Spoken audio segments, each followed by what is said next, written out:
Dahil umaga na, kailangan na gisingin ang mga baby goats upang sila ay dumede sa kanilang mga nanay. Dahil mahimbing pa ang kanilang mga tulog, kailangan gisingin dahil ayun, makikita ninyo, nakahiga lahat. Ginigising at pinalalabas isa-isa. Kailangan na kasi nilang dumede dahil naghihintay na ang kanilang mga nanay upang magpadede.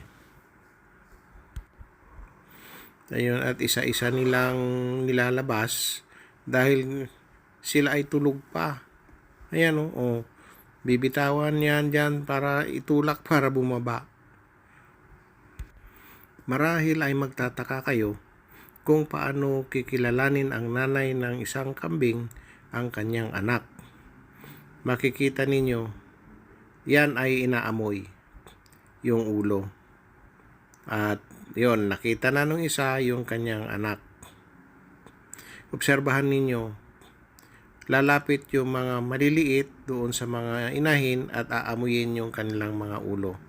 Tingnan yung mabuti.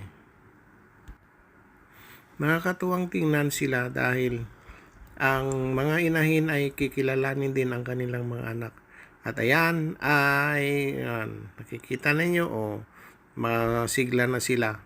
Hahanapin nila ang kanya-kanyang mga inahin upang doon sila dumede. Ayun yan, nakahanap na nung isa yung nanay at dumede din na yung nandun sa pula.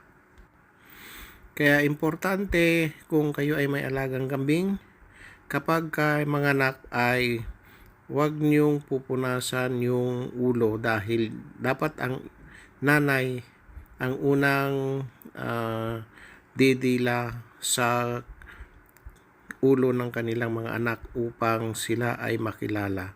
Dahil doon ang amoy siguro o yung lasa o paano man ay doon ang paraan ng mga kambing na makilala ang kanyang mga anak. Ayan, at nahanap na naman ng isang inakay yung kanyang mga nanay. Ayan, doon sila magtatagpo-tagpo. Haamuyin lang ng nanay yung ulo ng kanyang anak at makikilala na niya. Pag hindi niya anak ay hindi niya padededehin. Yun lamang at magandang umaga sa inyong lahat. Sana ay may naituro akong kaunti sa inyo. Magandang araw.